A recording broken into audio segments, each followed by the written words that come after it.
get into it. So starting with Pokemon, Regidrago Vstar, Standard, Dragon Attackers, Kludra, Giratina, Kiram, Standard stuff. No Executor, that card is pretty overrated, I think.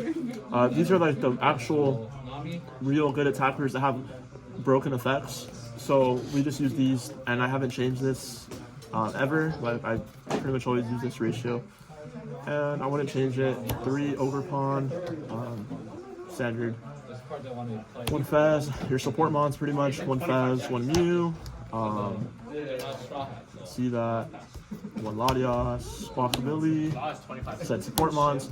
Latias, you gotta play it right now with the heavy Badoo format. This allows you to like not get trapped.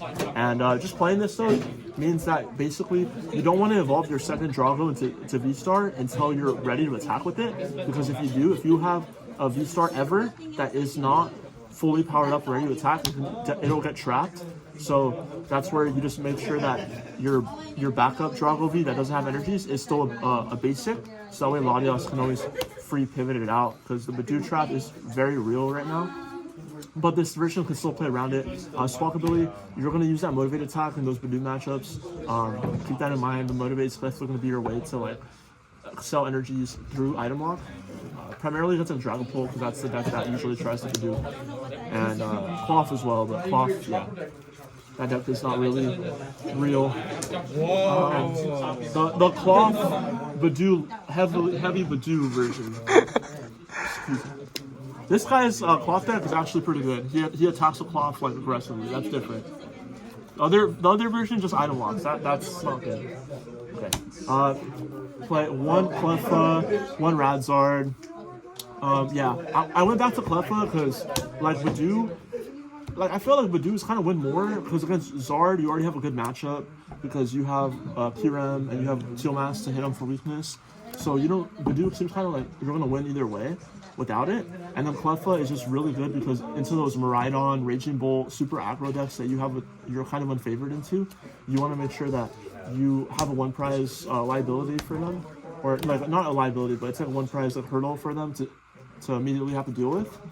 That will actually draw you and progress your game state. Or Badoo doesn't progress your game state. So yeah, we're adding the Cleffa back in. It's really good.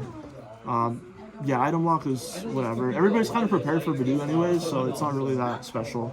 4 research, 3 Iono, 2 boss, a small boss package, but you have V-Star if anything. You just have to be more careful how you use your gusting effects by playing 2 boss instead of 3. 1 Prime Catcher.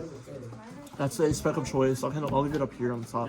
1 Turo. This card is really good right now, because basically the whole reason why you mainly play it for the deck to function is basically you'll get to the instance where if you want to Kiram your opponent and Trifrost them, you're going to discard all your energies, and then usually your opponent will respond with the Badoo item lock after you Trifrost, and this basically means that if they do that, you can just Professor Turo that Regidrago Vstar back up, and it acts as a switching out to the Badoo trap, and then it also gets the V-Star off the board, so then you can, ideally you'll have another V-Star set up, and then you attack with that V-Star, but it's basically just so you don't get trapped by that Badoo post-Trifrost, so.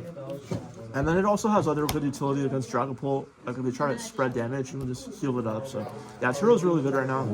2 Rod, Standard, and then items. I guess we'll go into items. So 4 Nest Ball, 4 Ultra Ball, Super Standard, the best items for consistency, in my opinion.